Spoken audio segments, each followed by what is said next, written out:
99 podcasts and a bitch ain't one. Yeah. You're listening to Diminished Returns, the podcast about sequels, prequels, spin-offs and reboots. I'm Chris Scott, and across from me, he's the cure for what ails you, the vaccine for the bad times that we're having right now. It's Mr. Alan Johnson. How do pod people?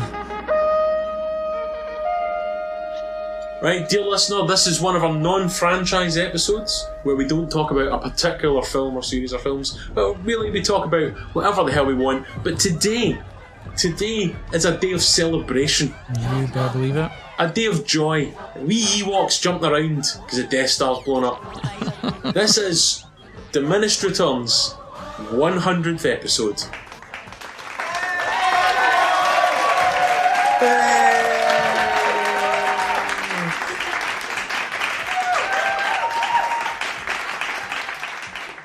Get the party going. So this is our 100th episode. He said we'd never make it, Chris. That's it. It's a beautiful thing. We will do our usual talking about news, but for most of this episode, we're going to look at the heroes inside ourselves, and we're going to look back at the storied history of Diminished Returns podcast, and I believe a few old friends from previous episodes will be dropping in, so you can all look forward to that. Traditionally, on our non-franchise episodes, the brain of this operation, Mr. Alan Johnson, usually tells me about the news. So, Alan, what is the news? Hopefully I'm not breaking it to you, but I felt it was important that we, as a Scottish podcast, mourn the passing of Sean Connery. A complicated figure, I'll grant you. Sean Connery, of course, unlike us, did not make it to 100. Oh. Thank you very much. What's he gonna do? Is he gonna punch me? A, he's dead, and B, I'm not a woman. That's his favoured victim. You know, if you're not aware of what we're referencing, Sean Connery famously said that he was okay with, like, punching women if they get a bit uppity, basically. Now, don't get me wrong, I'm not one of these people that are like, I would never hit a woman. If a woman comes at me with a knife, I'm going to take a swing, right? And I think that's reasonable, and actually makes me a feminist. But, you know, if your argument is that, like, it was a different time and attitudes were different, I'm actually pretty sympathetic to that argument. But when in the 80s, 90s, and I believe 2000s, when he was asked about it again, he was like, no.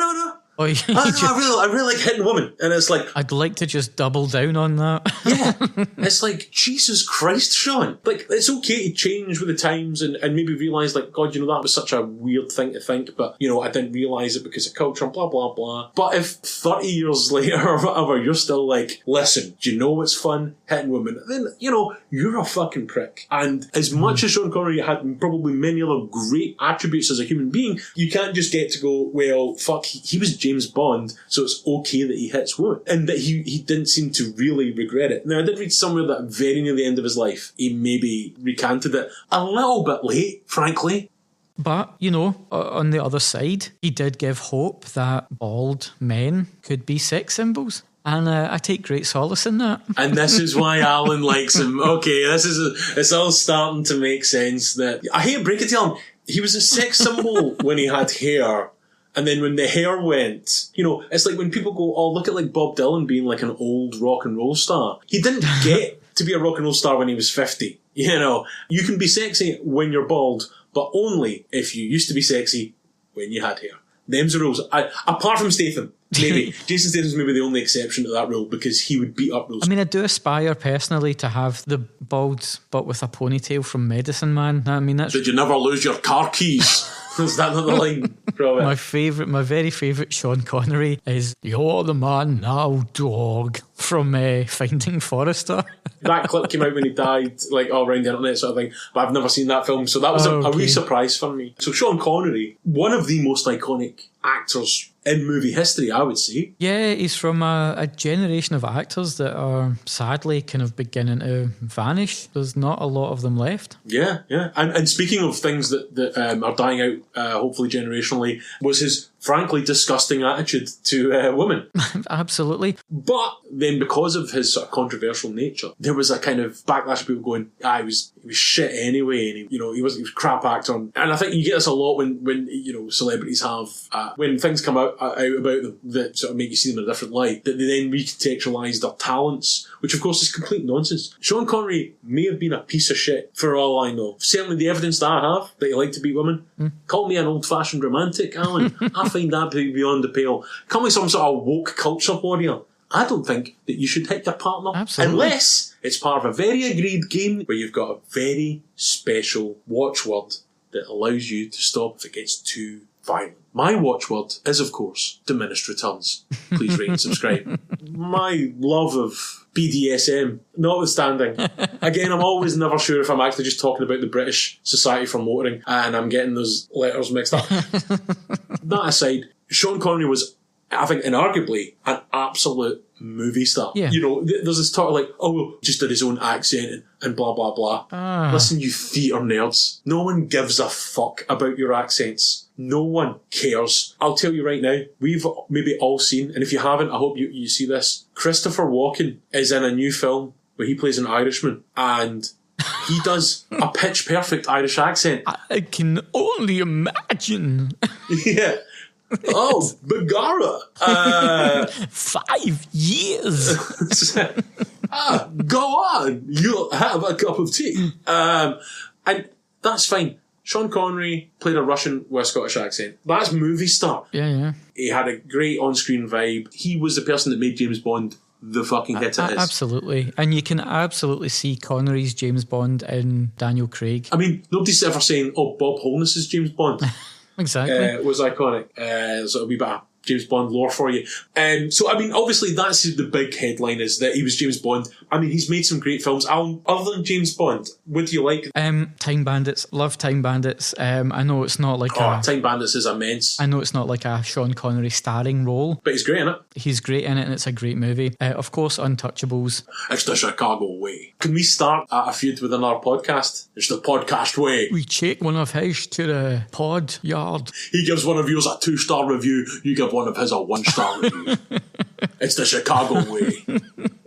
Oh yeah, that's right. Like every other podcast, we're just doing this as an excuse to do our own terrible Sean Connery impersonation. Yep, I was once in an exclusive members club in Manhattan, blazing drunk, berating another Scotsman because he did not have a Sean Connery impression, and I was like...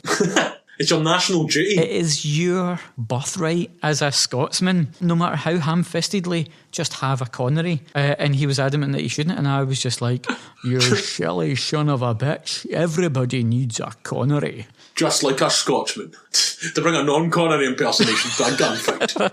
I mean, it was almost worth him passing away just so we could have this moment. That's it. Listen, see this person that didn't have the Connery impersonation? Mm-hmm. Was this one of your employers in some sort of fucking pussy indie band? Because that's what I'm imagining. That's 100% I'm imagining some effete West End fucking la-di-da musician being like, I'm too good for this. I do impersonations of Lynn Ramsey. It's even better. Brilliant. He's an art dealer and is actually like an expert on the American version of Antiques Roadshow. Wow. Ladies and gentlemen, a wee glimpse into Alan's showbiz lifestyle there. A lifestyle, I mean, unimaginable to us lumpen proletariat. It's beautiful. Yeah. I think Connery basically has two kind of camps in terms of the movies he made.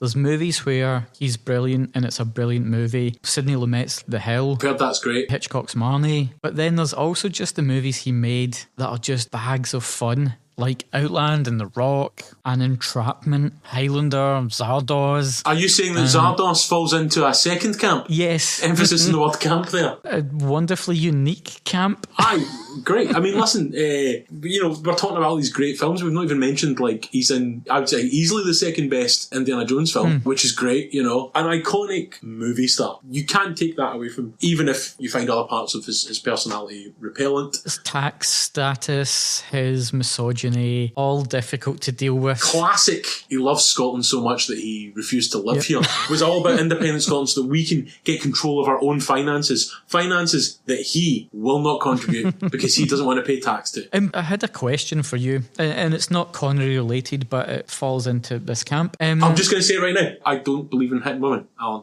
Thank you. Okay. I've answered your question. Have you got any others? So, it came to my attention this week that Tilda Swinton regards herself Scottish, and I was shocked, and I thought that's wonderful. And then I read about her, and she lives in Nairn. Her father's Scottish. She's obviously from the aristocracy. Now, what I wanted to ask you was, what age do you think Tilda Swinton is? I think I saw this on Twitter, so she's like 60, isn't she? She just turned 60. She just turned 60. Yeah, but I mean, she's got that classic fucking look that doesn't grow old. That classic kind of just looks striking on film, and from age 20 to 70 will look similar. A kind of classic, iconic look, a bit like myself, Well, I was going to say, it's obviously this classic Scottish lifestyle that she's leading, that she does not look a day over like 28. Like, I mean, what an incredible human being. So basically, to round up the news, sadly, Sean Connery has passed away, and crazy that Tilda Swinton is A, Scottish and B, 60. So, what?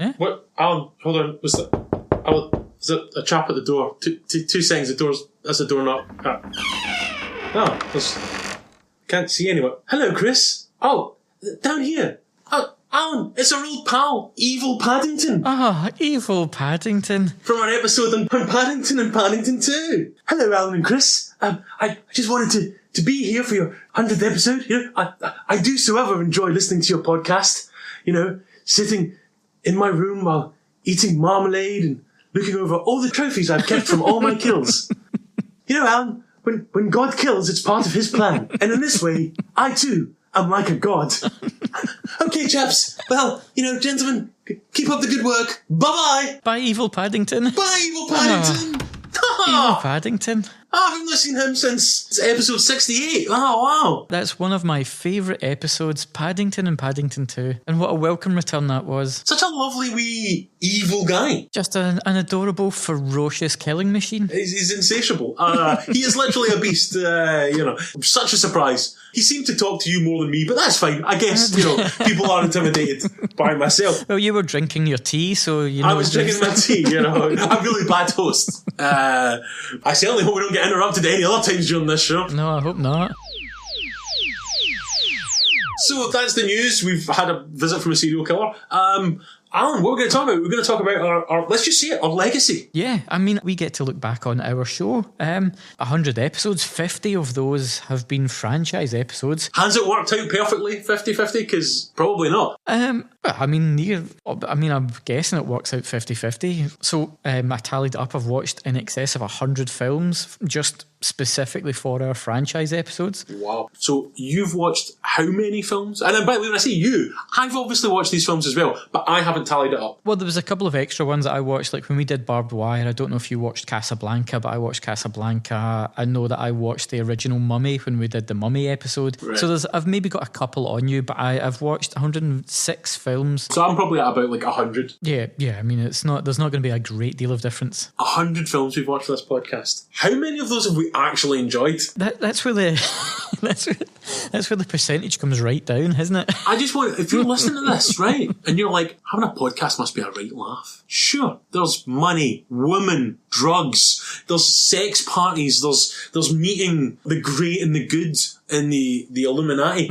It does seem like all glamour. But to do this, me and Alan have had to watch some fucking terrible films. We've certainly watched some bad films, and sometimes there's been bad films when I've just resigned myself to the fact that going in, I knew it was going to be bad. It was pretty hilariously awful, like Barbed Wire. It was a bad film, but I kind of enjoyed watching it in a weird way. I've narrowed it down to 11 films where I'm like, these are pretty bad. Right. And Barbed Wire, a film that is legitimately terrible, isn't on that list yet. Yes. You know what you're getting into. If you go, Pamela Anderson, the famous actress Yes. Known for her acting, she's done a sci-fi remake of Casablanca. I'm not going into that thinking, well, this is going to be as good as Martin Scorsese's filmography. I'm aware this is going to be dog shit, and if it has moments that aren't dog shit, I'm going to at least be like, that was a bit mental, right? And there's a scene in that film with some really weird fat guy in a forklift truck. And other than the boobs, that's all I can remember about the film. And that one scene alone meant it was better than the 11 other films I've put on my These Are the Real Stinkers list. So, what do you think have been the worst films that we've watched? Well, I just went for more traditional, bottom 5. So, starting at my 5th worst, I wonder if the RoboCop remake is on your list. It's not, but I think because I got to also watch RoboCop. Okay. As the original RoboCop. So by watching the RoboCop remake, it didn't seem as bad in a sense. I did get to also watch RoboCop, which is one of the best fucking films of all time. I can see how that offsets. I see what you're saying about the RoboCop one. I think it just isn't bad enough. It's just incredibly average. Okay. So that's number 5? That's number 5 for me, yeah. On your bottom 5? The superhero classic Suicide Squad. That is on my list. Suicide Squad, a film that is so bad, so poorly made, that they basically have a sequel where the next sequel is just like, look, we're just going to try this again. Yeah. We're just going to reintroduce all of these characters again because we fucked it up so badly last time. I'm not sure if it's top 5, but Suicide Squad is dog shit. I think conversely, though, it actually made for a really good episode. Well, this is the problem, is that a lot of these that we talk about have actually been really fun episodes. So again, we are suffering for our art, okay? See when Daniel Day-Lewis is like, oh, I'm going to be a cobbler for a year so I can fucking play a cobbler? He can get fucked. I had to watch Suicide Squad twice in less than 18 months. Daniel Day-Lewis can bite my fucking hole. I bet he's never had to watch it. Aye. I bet Daniel Day-Lewis has never seen Suicide Squad once. Arsehole. Then we're into Basic Instinct 2, a film I know I should have had more fun watching. No, I'm with you, man. It's dog shit. That is it's challenging for the top spot for me. Basic Instinct 2 is a film about boobies, killing, and it has a weird footballer cameo, and yet none of it is fun. I feel like, here, remember Stan Collymore? He's going to get drowned by a sexy killer, and that's just the start of the film. You should be like, this film's going to be fucking brilliant. It's going to be a laugh, but it's not. Ironically, much like the mechanical, loveless sex in the film, it's just grinding away to get to the end. I think you're absolutely right. Basic Instinct 2 is horseshit. It's about as sexy as fucking hanging meat. Yeah, okay, there's flesh, I guess. At no point is this exciting. Okay. So yeah, basically, so that's 3. So that's interesting. Now, I think I might have some guesses for the next 2 for you, but go for it. I think you'll be surprised at my least favourite on the list. Ooh. So my second least favourite film that we've watched was our most recent episode in Queen of the Damned. Just wildly incomprehensible. Yeah, absolutely. Obviously, you can listen to our last episode. That's episode 99 for you Numbers fans.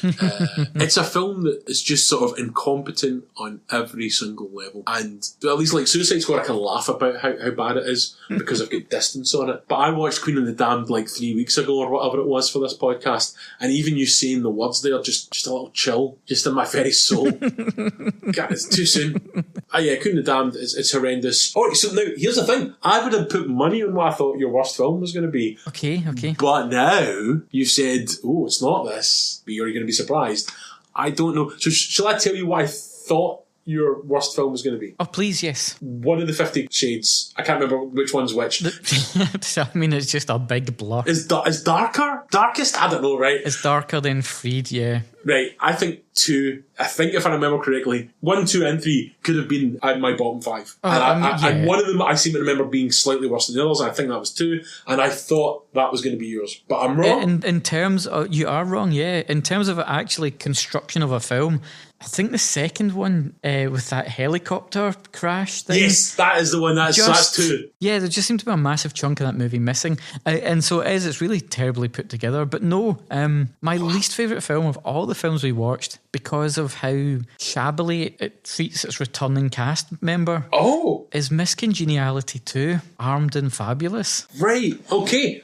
It's on my 11, but I don't know if it would have made my 5. I have a weird soft spot for Miss Congeniality. I certainly have like a great deal of affection for the films of Sandra Bullock, but I really feel how badly they undersell the character of Gracie in the second installment. Okay. Miss Congeniality 2 is dog shit. I will grant you that. But that setting 50 Shades of Grey film, man.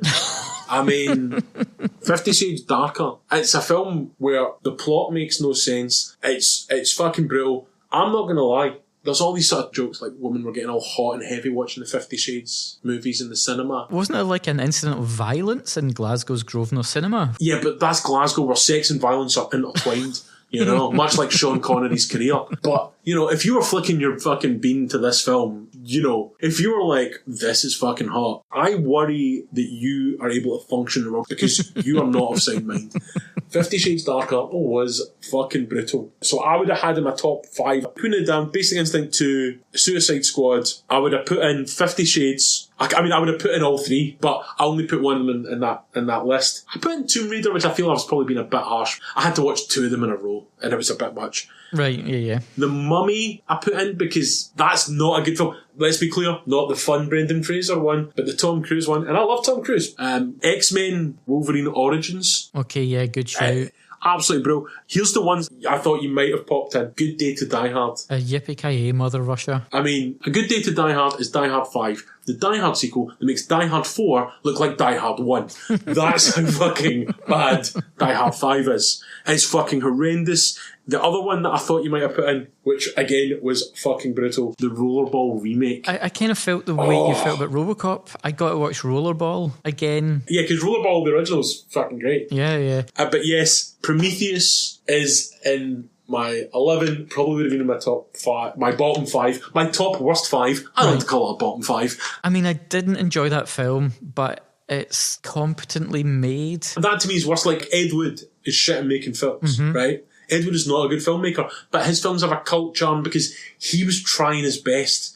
And you know what? His best wasn't good, but it was him. Okay. It was him. Now, to be fair, Ridley Scott is indeed him, but it's like Ridley Scott is one of the great filmmakers. Made Alien. I mean, it's probably the second best Alien film, but it's also probably the second best film of all time. Like, Aliens and Alien are probably my 2 favourite films, right? Fucking love them. He made Blade Runner. Let's be honest, the director's cut, because the director's cut is fucking good. He's made Gladiator.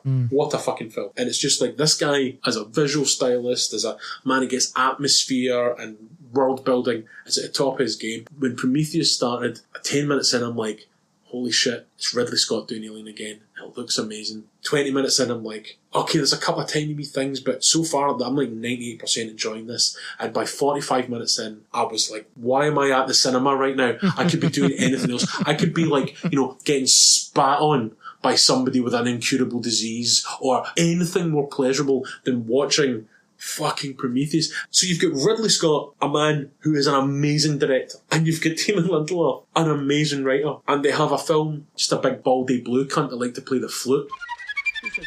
Thanks for that. Well done. Brilliant. But I don't know if that would have been number 1. I think number 1 for me would have been Queen of the Damned, Basic Instinct 2, or 50 Shades 2. Is there anything we can garner from our sort of the things that we've hated the most? I would say certainly sexy stuff.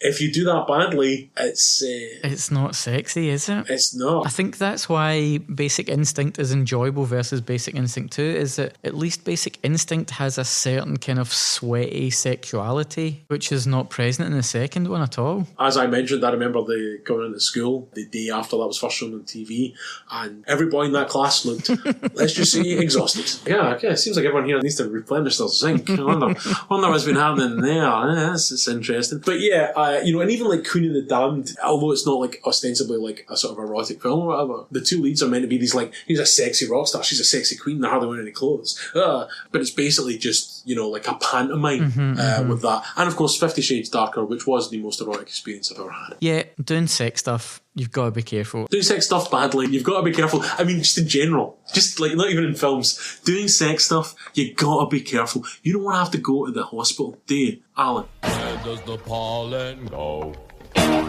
I mean, we've watched a lot of bad films, but for your entertainment. Yeah. So, what are the best films then? The best films that we've watched, or just the best episodes? That's two different questions. We can do both. I mean, it's hard to, like, RoboCop, Ghostbusters, The Bride of Frankenstein, and for me, Friday the 13th Part 6, I will watch that film any day of the week. Is that the one I liked? Yeah, Yeah, that's a really good film.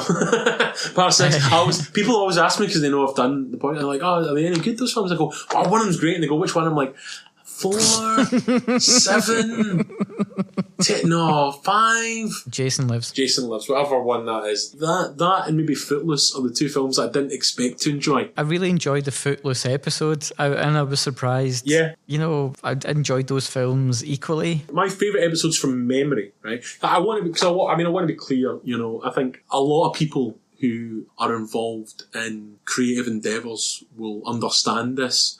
But, you know, when I listen back to the episode, you know, all I can hear are the mistakes that Alan made. You know, I'm batting 100 every time, you know, but I've got to deal with this guy. So it's frustrating for me. But for me, from memory, my favourite episodes are, I think, Paddington. Heartwarming. Really, I think we really got through your hard exterior and got through to you in a way that I think surprised everyone. It did. It really got to me. It was a beautiful thing. So that's 68, Paddington. And of course, we met our pal, Evil Paddington, in that episode. Frankenstein, episode 62. I think Frankenstein and Bride of Frankenstein were great. I really enjoyed watching those films. And we made some of the filthiest jokes that I think we've ever made.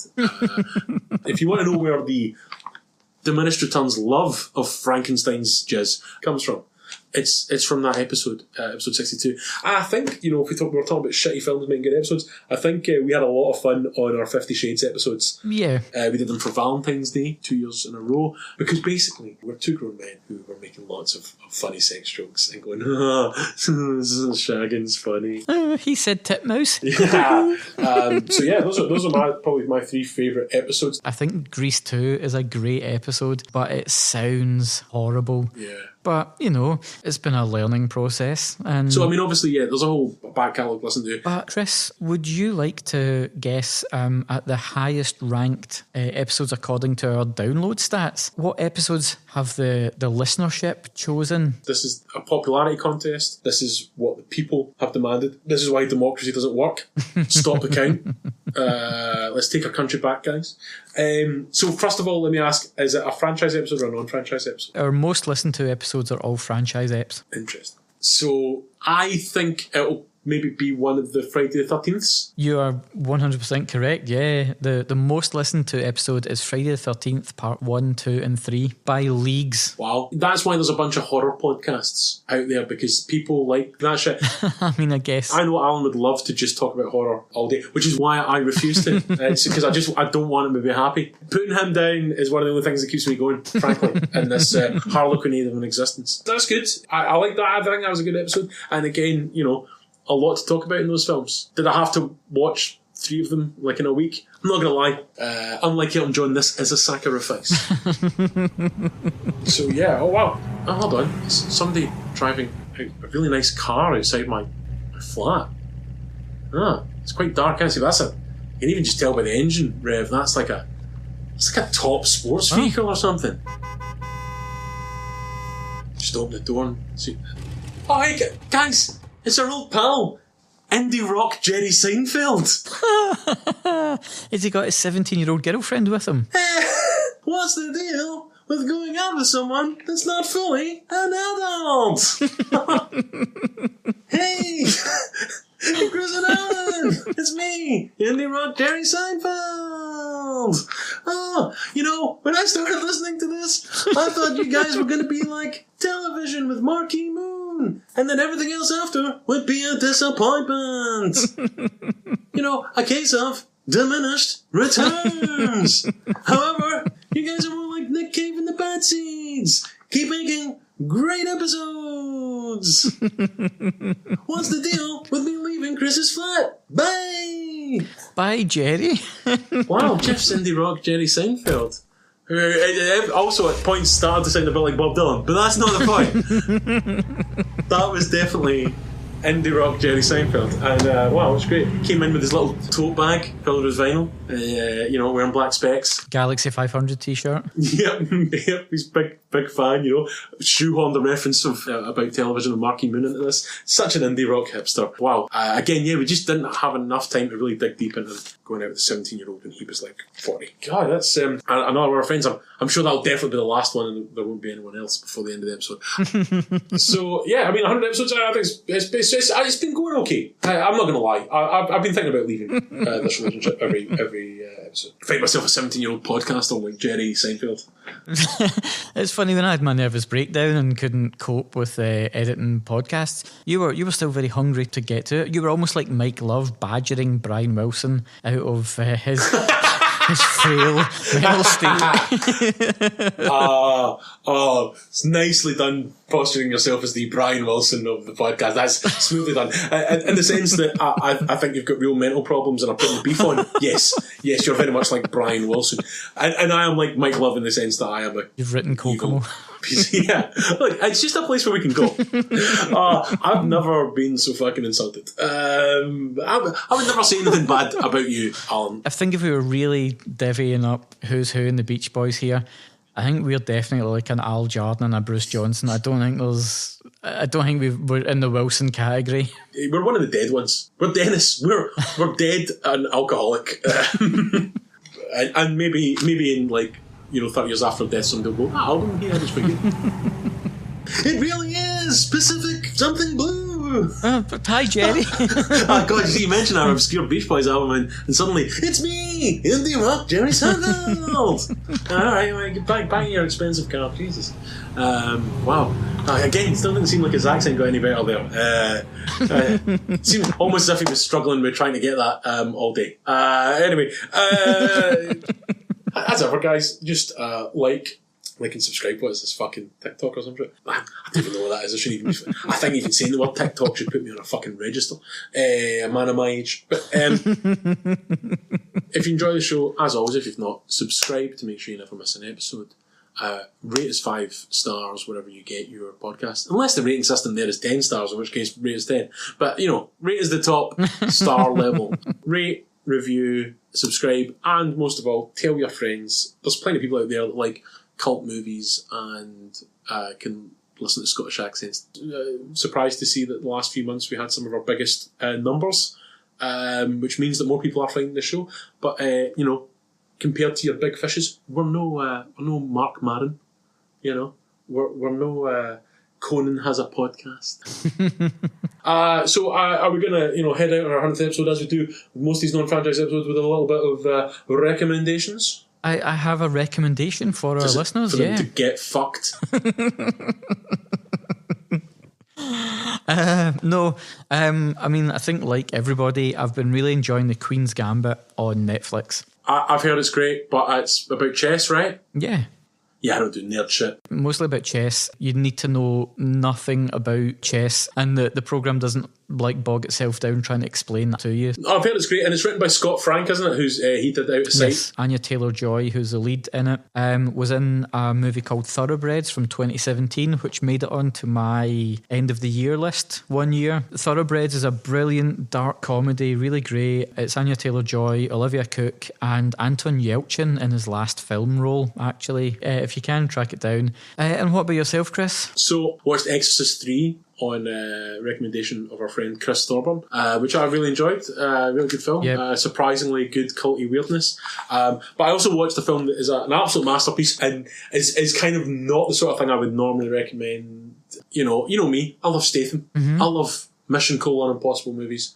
But one of my favourite films I've ever seen is Martin Scorsese's Silence, which is a kind of sort of almost brutal and punishing look at the ideas of faith and morality and how those intersect.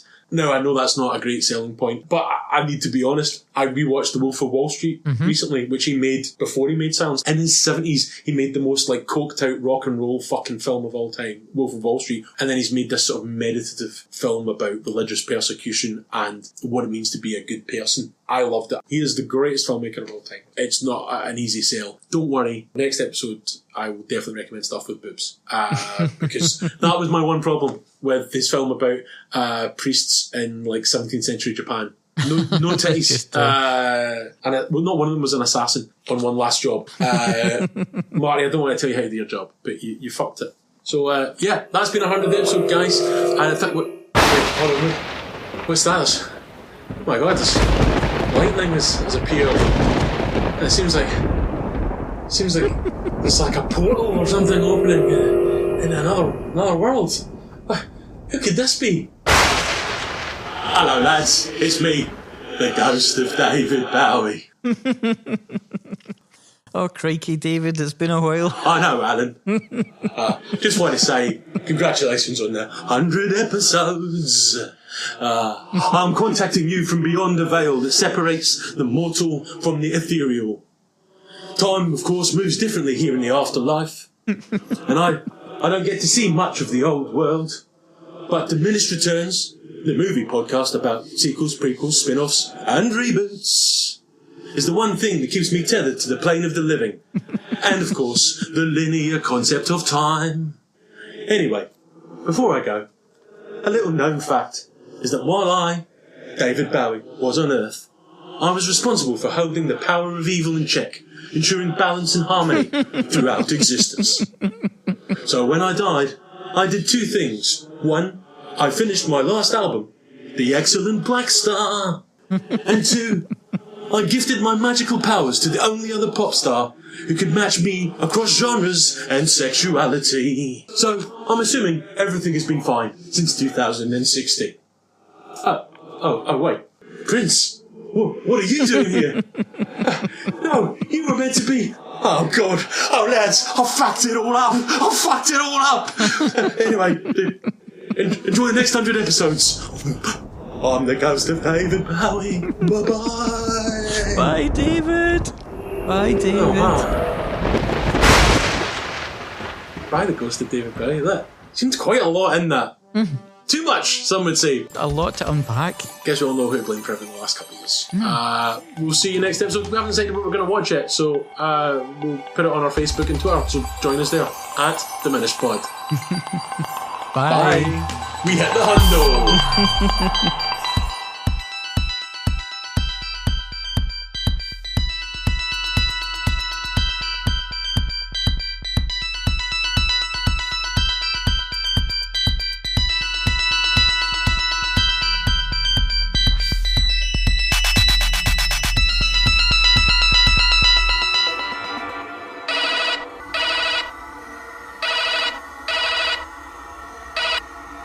Hello?